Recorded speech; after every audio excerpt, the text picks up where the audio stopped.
तो आइए दोस्तों, स्वागत है हमारा YouTube चैनल पे आप सभी का। उम्मीद करता हूँ आप लोग अच्छे होंगे और अपने तैयारी में बिल्कुल अच्छी तरह से लगे होंगे और बिल्कुल हार्ड वर्क कर रहे होंगे।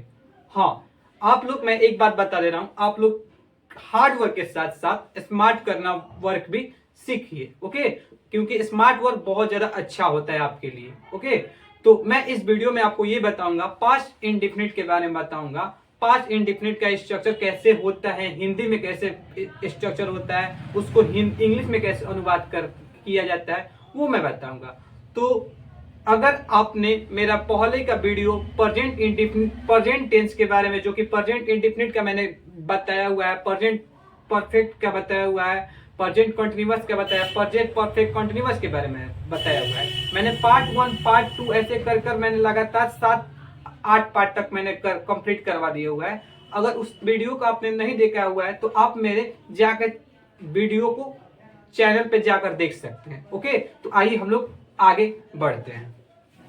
तो पास्ट इंडेफिनिट, जैसे मैंने कुछ सेंटेंस यहाँ पे डाला हुआ है, उसने लिखा। सेकंड क्या है कि वो उसने खाया, ये आपका थर्ड नंबर हो गया। ठीक है, थर्ड में लिखा है वो आया फिर या फिर आई, वे आए या फिर गए। ठीक है, मैंने यहाँ पे 4 आपको सेंटेंस दे दिया हुआ है। तो फर्स्ट मैंने फिर से मैं बोल दे रहा हूँ। फर्स्ट मैंने बोला वो लिखा, सेकंड मैंने लिखा है वो खाया, थर्ड मैंने लिखा वो आया या फिर आई, वे आए या फिर आई। तो बोल कह रहे हैं ऐसे वाक्य से यह बोध होता है कि भूतकाल में कार्य समान रूप से समाप्त हो गया है, इनकी बनावट होती है। ठीक है, मतलब ये जो वाक्य आपका ऊपर दिया हुआ है 1 2 3 4 कर दिया हुआ है वाक्य आपका, तो ऐसे वाक्य से यह बोध होता है जो भूतकाल, मतलब समझिए कि जो आपका समय बीत गया। ठीक है, जैसे मैंने खाना खाया, तो मैंने ये जो काम किया हुआ था मैंने पीछे मैंने कर चुका हूं, तो ये भूतकाल हो गया। अभी मैं फिलहाल में अपडेट पे नहीं कर रहा हूं, लेकिन मैंने ये कार्य कर लिया हुआ। ओके, तो यहाँ पे आपका जो भी वर्क हुआ है वो, मतलब यहाँ पे जो भी मैंने सेंटेंस लिखा हुआ है वो भूतकाल में है। ठीक है, भूतकाल में, हाँ भूतकाल में था और भूतकाल में समाप्त भी हो चुका है। जैसे मैंने बोला कि वो लिखा, तो ये जो कार्य आपका भूतकाल में समाप्त हो गया है। तो अगर हिंदी में अनुवाद करना है तो हिंदी में उसका अनुवाद कैसे होगा, तो मैंने यहाँ पे आपको साफ साफ स्ट्रक्चर लिख दिया हुआ है। कर्ता प्लस धातु प्लस आ ई ए। जैसे यहाँ पे देखिए उसने लिखा, तो यहाँ पे आ का सेंस आ रहा है कि नहीं, आप बताइए, बोलिएगा हाँ सर आ रहा है। देखिए यहाँ पे सेकंड देखते हैं, उसने खाया, आ का वहां पे सेंस आ रहा है कि नहीं, तो बोलिएगा हाँ सर बिल्कुल आ रहा है। हाँ, क्वेश्चन नंबर थर्ड की ओर बढ़ते हैं। क्वेश्चन नंबर बोल कर रहा है थर्ड, वो आया या फिर आया, आई सॉरी, तो वो आया का सेंस आ रहा है कि नहीं, आया, आ का सेंस आ रहा है कि नहीं, वहां पे देखिए, वहां पे आ का यहाँ पर भी सेंस है, आया, आ का सेंस आ रहा है। हाँ, देखिए वहां पे लिखा है मैंने ई का भी सेंस है, देखिए वो आई, तो कैसे पढ़ेगा, देखिए वहां पे देखिए वो आई, तो कैसे पढ़ेगा, तो वो आई, तो इसका सेंस कैसे आ रहा है, आई का सेंस आ रहा है। देखिए तो मैंने यहाँ पे आई लिखा हुआ है। आइए क्वेश्चन नंबर 4 की ओर बढ़ते हैं। क्वेश्चन नंबर 4 क्या बोल रहा है, वे आए या फिर वे गए, तो कैसे बनाइएगा, आए, ए का सेंस आ रहा है कि नहीं, देखिए यहाँ पे ए का सेंस आ रहा है। हाँ, वे गए, तो यहाँ पे देखिए ए का सेंस आ रहा है। तो ऐसे काल से अगर ये ऐसा आपका वाक्य कहीं पे देखने को मिल जाए तो आप बोलेगा सर वो जो काल है आपका भूतकाल में समाप्त हो गया है। वो किसके अंतर्गत आता है, तो वो प्रेजेंट इंडेफिनिट टेंस के अंतर्गत आता है। ठीक है, ये आप लोग बताना, सॉरी पास्ट इंडेफिनिट का अंतर्गत आता है। मैंने पास्ट इंडेफिनिट के बाद मैंने आपको प्रेजेंट इंडेफिनिट बता दिया, तो वो आपका गलत हो गया। ठीक है, तो आइए आगे उसका इंग्लिश में अनुवाद देखते हैं, इंग्लिश में अनुवाद कैसा होगा। तो मैंने यहाँ पे साफ साफ लिखा हुआ है, इसका अनुवाद इस प्रकार होता है, मतलब जो हिंदी में ये वाक्य दिया हुआ है, हिंदी में अगर इस स्ट्रक्चर पे वाक्य आ जाता है, तो अगर इंग्लिश में उसका अनुवाद करना हो तो आप लोग कैसे कीजिएगा। तो देखिए यहाँ पे, देखिए मैंने यहाँ पे साफ साफ लिखा हुआ है कि सब्जेक्ट प्लस फुल वर्ब, जो उसको आप लोग पास्ट सिंपल भी इस स्ट्रक्चर को बोल सकते हैं या फिर पास्ट डिफिनिट भी बोल सकते हैं, आपका बिल्कुल गलत नहीं होगा। मतलब आपका वर्ब जो यूज कीजिएगा वो V2 का प्रयोग कीजिएगा आपको। ठीक है, ये आप लोग को ध्यान में रखना है बात को। मैं फिर से बोल दे रहा हूं, मतलब वर्ब आप लोग V2, जैसे मान लीजिए प्ले हो गया, तो प्ले का V2 क्या हो जाएगा, प्लेड हो जाएगा। मतलब मैंने इसमें क्या, मतलब प्लेड हो जाएगा, तो मतलब इसमें मैंने क्या ऐड किया, मैंने इसमें ईडी को ऐड कर लिया हुआ है। देख लीजिए यहाँ पे प्ले आ गया, यहाँ पे ईडी आ गया। तो आप लोग हमेशा V2 का प्रयोग कीजिएगा। ठीक है, उम्मीद करता हूं यहां तक आप लोग मेरी बातों को ध्यान से सुन रहे होंगे और समझ रहे होंगे। हाँ, आते हैं क्वेश्चन की तरफ। क्वेश्चन कैसे बना, जैसे मैंने यहाँ पे कुछ एग्जाम्पल दिया हुआ है, उस एग्जाम्पल के तौर पे आपको बना, जैसे ही प्लेड, ठीक है, दे डांस, तो यहाँ पे मैंने क्या किया, V2 का प्रयोग किया। प्ले का V2 प्लेड हो जाएगा और डांस का V2 क्या हो जाएगा, डांस हो जाएगा। ठीक है, उम्मीद करता हूं यहां तक आप लोग मेरी बातों को ध्यान से सुन रहे होंगे और समझ रहे होंगे और अपने नोटबुक कॉपी पे भी लिख रहे होंगे। ओके, तो आइए दोस्तों आगे बढ़ते हैं। बोल कह रहा है कि डिड के बाद सदा पूर्वभाव आता है, क्यों? इसलिए कि इसके बाद इंफिनिटिव आता है, पर इंफिनिटिव का चिन्ह सदा छिपा रहता है। मतलब कहने की ये बात कर रहा है कि डिड के बाद आप लोग का, मैंने यहाँ पे लिखा है डिड के प्लस पूर्वभाव लिखा हुआ है, तो बताने की ये कोशिश कर रहा है डिड के बाद हमेशा पूर्वभाव आता है।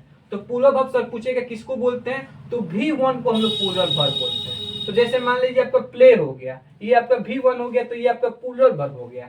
तो कोशिश बताने की आप लोग से यही बोल रहा है कि डिड के बाद हमेशा पूर्वभाव आता है। आगे देखते हैं क्या बोल रहा है, कि बोल कह रहा है कि डिड के बाद हमेशा जो पूर्वभाव आता है, जैसे मान लीजिए लिख दिया मैंने आपका डिड टू प्ले, ठीक है ना, तो डिड टू प्ले आता है ये, ठीक है ना। डिड के बाद हमेशा इंफिनिटिव का प्रयोग किया जाता है। इंफिनिटिव किसको बोलते हैं, तो 2 प्लस V1 को इंफिनिटिव बोला जाता है। ठीक है, तो डिड के बाद क्या होता है, आपका इंफिनिटिव आता है।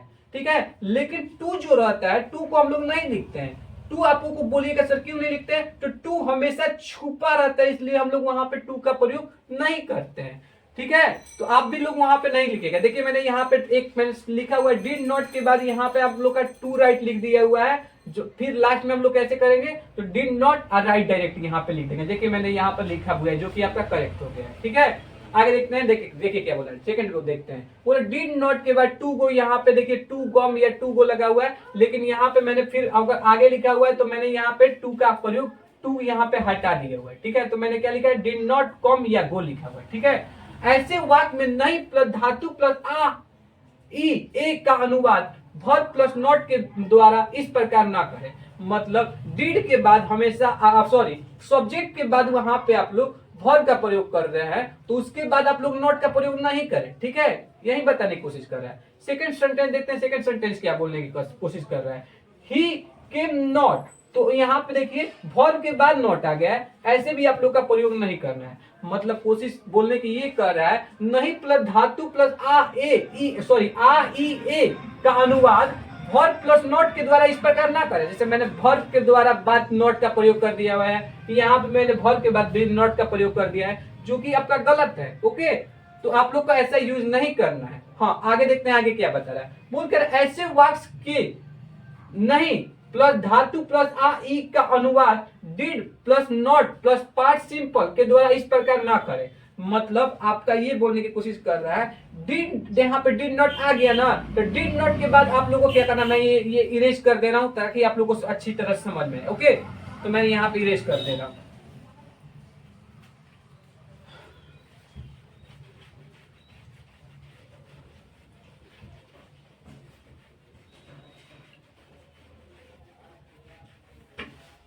और मेरी बात को ध्यान से देखिए, मैंने ये बोलने की कोशिश की है, डिड नॉट के बाद हमेशा आप लोग सिंपल पास्ट का यूज नहीं करें। सर सिंपल पास्ट क्या होता है, तो जिसमें V2 का प्रयोग हुआ हो। ठीक है, तो यहाँ पे हम लोग V2 का प्रयोग कर दिए हुए। सर V का V1 तब क्या होता है, तो इसका राइट V1 होता है। तो पूछेगा सर V2 क्या होता है, तो रूट आपका V2 होता है, जो कि मैंने यहाँ पे V2 का प्रयोग कर दिया हुआ है। ओके, तो इस प्रकार ये आपका सेंटेंस गलत हो गया है। तो सर सही कैसे होगा, तो हमेशा डिड नॉट के बाद हम लोग V1 का प्रयोग करते हैं, जो कि आपका राइट का V1 क्या हो जाएगा, तो आपका राइट हो जाएगा। तो मैंने यहाँ पे आपका राइट लिख दिया हुआ है। ओके, उम्मीद करता हूँ यहाँ तक आपको मेरी बात को समझ में आ रहा होगा और आप लोग मेरी बात को ध्यान से सुन रहे होंगे। हाँ, क्वेश्चन नंबर सेकंड देखते हैं। क्वेश्चन नंबर सेकंड क्या बता रहा है, ही डिड नॉट ब्रॉड, तो यहाँ पे मैंने क्या किया, V2 का प्रयोग कर दिया हुआ है, तो ये भी आपका गलत हो जाएगा। तो पूछेगा सर सेंटेंस आपको कैसे वहां पे सही करना होगा, तो वहां पे आप लोग को बाय लिख दीजिए, तो आपका करेक्ट हो जाएगा। ओके, उम्मीद करता हूँ यहाँ तक आप लोग मेरी बातों को ध्यान से सुन रहे होंगे और समझ रहे होंगे। ठीक है, अगर आपको कोई भी प्रॉब्लम आ रही है तो प्लीज आप लोग कमेंट सेक्शन में अपनी बातों को रखें, सर हमको प्रॉब्लम यहाँ पे आ रही है, मैं आपको ज्यादा ज्यादा प्रयास करूंगा अगले वो वीडियो में आकर समझाऊं। ओके, तो आइए दोस्तों हम लोग आगे बढ़ते हैं। आगे क्या बता रहा है, जैसे मैंने लिखा है उसने लिखा, तो ही सी रोट, तो मैंने यहाँ पे आपका V2 का प्रयोग किया है। राइट का V2 क्या होता है, रोट होता है, तो मैंने रोट का स्पेलिंग क्या लिखा है, WROT ही मैंने लिखा हुआ है। ठीक है, तो आप लोग ऐसे बनाइएगा। हाँ, सेकंड देखते हैं, सेकंड क्वेश्चन क्या बोला है, वो आया या फिर गया, तो मैंने कैसे बनाया, ही केम बनाया हो, तो CAM ही है आपका, यहाँ पे CAM ही है। मैंने कॉम का V2 क्या होता है, तो केम होता है, तो मैंने केम लिख दिया हुआ है। हाँ, क्वेश्चन थर्ड की ओर बढ़ते हैं। क्वेश्चन नंबर थर्ड क्या बता रहा है, वे सोए या फिर दौड़े, तो मैंने कैसे बनाया, ही स्लेप या फिर रैन। ठीक है, तो आप लोग ऐसे बनाइएगा, कुछ मैंने वाक्य दिए हुए जो कि आपको बनाया हुआ है। हाँ, कुछ देखते हैं आपका आगे बोल कर, कुछ वाक्य की बनावट ऐसी होती है, मतलब कुछ मैंने वाक्य ऐसे यहाँ पे दिए हुआ है, इनकी बनावट कैसी होती है, उसने नहीं लिखा, वह नहीं आया या फिर गया। तो आगे पढ़ते हैं, आगे क्या बता रहा है, ऐसे वाक्य का अनुवाद इस प्रकार करें, मतलब जो मैंने यहाँ पे जो मैंने वाक्य लिखा हुआ है, तो इसका इंग्लिश में अगर अनुवाद करना है, तो इंग्लिश में आप लोग अनुवाद कैसे कीजिएगा, सब्जेक्ट प्लस डिड नॉट या इन्फिनेटिव के हमेशा इन्फिनेटिव जब भी लगे तो विदाउट टू, मतलब आपको टू का प्रयोग नहीं करना है, आपका फल के फल है।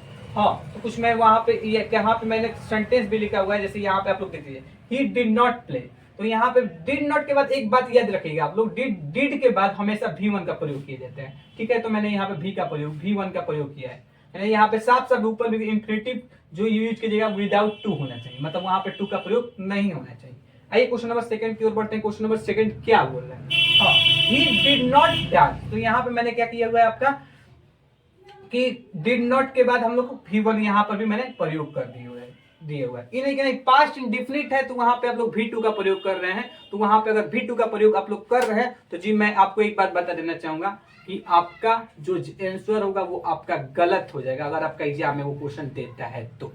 आइए क्वेश्चन आगे बढ़ते हैं, आगे क्या बता रहा है, इन वाक्य की बनावट और अनुवाद को लो। जैसे मैंने यहाँ पे कुछ सेंटेंस लिखा हुआ है, डिड नॉट पे मैंने कुछ सेंटेंस दिया हुआ है, और उसको मैंने यहाँ पे सॉल्व करके भी बता दिया हुआ है। तो इन वाक्य की बनावट देख लीजिए आप लोग, इंग्लिश में भी कैसे अनुवाद होता है। उसने नहीं लिखा है, तो यहाँ पे देखिए ही डिड नॉट या फिर डिडंट ट्राई। ठीक है, तो यहाँ पर मैंने क्या किया हुआ है, V1 का प्रयोग किया हुआ है, जो कि आपका डिड के बाद, मैंने फिर से बोल रहा हूँ कि डिड के बाद आप लोगों को V1 का प्रयोग करना है, जो कि मैंने यहाँ पे V1 का प्रयोग किया हुआ है। हाँ, आप भी लोग को कीजिएगा या फिर करना है, इसेंशियल है, मस्ट बी इंपोर्टेंट। ओके, आइए क्वेश्चन नंबर सेकंड की ओर बढ़ते हैं। सेकंड क्या बता रहा है, वो नहीं आया या फिर गया, तो ही डिड नॉट या फिर डिडंट कम या फिर गो, आया का कम हो जाएगा और गया का आपका गो हो जाएगा। ओके, तो उम्मीद करता हूं यहां तक आपको समझ में मेरी बात को आ रहा होगा। हाँ, आप लोग प्लीज, मैं बार बार रिक्वेस्ट कर रहा हूं, आप लोग अपने कॉपी पे नोटबुक पे आप लोग लिखिए। ओके, आइए दोस्तों, मैंने यहाँ पे आप लोगों को कुछ क्वेश्चन दिया हुआ है, उस क्वेश्चन को आपको क्या करना है, सॉल्व कर लाना है। तो मैं क्या कर दे रहा हूँ, आपको क्वेश्चन वहां पे बता दे रहा हूँ क्या क्या क्वेश्चन लिखा हुआ है। हाँ, आप लोग प्लीज, मैं आप लोगों से रिक्वेस्ट करता हूँ, आप लोग क्वेश्चन को सॉल्व कर अपने नोटबुक पे लिखिए, अन्यथा आप फिर भूल जाइएगा। ओके, तो मैं क्वेश्चन की ओर बढ़ता हूँ। क्वेश्चन क्या बता रहा है, एक्सरसाइज 1 में आप क्या बोल रहा है कि करेक्ट दी ट्रांसलेशन। मैंने यहाँ पे 4 कुछ ट्रांसलेशन आपको दी हुई है, आपको क्या करना है, उसको सुधार कर लाना है। ओके, तो यहाँ पे देखिए फर्स्ट ऑप्शन, उसने मछली नहीं खरीदी, तो यहाँ पे मैंने क्या लिखा है, he did not brought fish. ठीक है, तो आपको यहाँ पे गलत है ये जवाब, आपको क्या करना है, सुधार कर रखना है। ठीक है, आगे क्वेश्चन बढ़ते हैं, सेकंड की ओर बढ़ते हैं। क्वेश्चन सेकंड क्या बता रहा है, वह किताबें नहीं लाया, तो he did not brought books, तो यहाँ पे आपको क्या करना है, सुधार कर रखना है, ये भी आपका गलत है।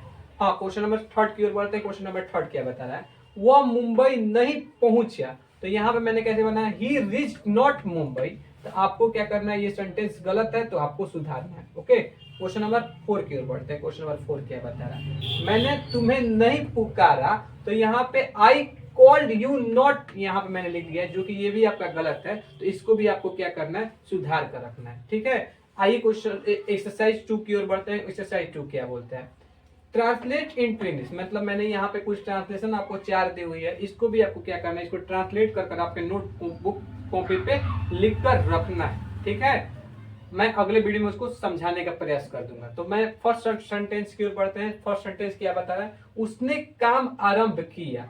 ठीक है, सेकंड क्वेश्चन बढ़ते हैं। सेकंड क्या बता रहा है, वो आज नहीं आया। थर्ड क्वेश्चन क्या बता रहा है, वो कल स्कूल नहीं गई। आइए क्वेश्चन नंबर 4 की ओर बढ़ते हैं। क्वेश्चन नंबर 4 क्या बता रहा है, उसने मुझे किताब नहीं दी, तो यहाँ पे मैंने आपको कुछ ट्रांसलेशन दिया हुआ है उसको ट्रांसलेट करना है और करेक्ट ट्रांसलेशन दिया उसको करेक्ट करना है। ठीक है, उम्मीद करता हूँ आप लोग मेरी बातों को ध्यान से सुन रहे होंगे और समझ रहे होंगे। हाँ, मिलते हैं अगले वीडियो में।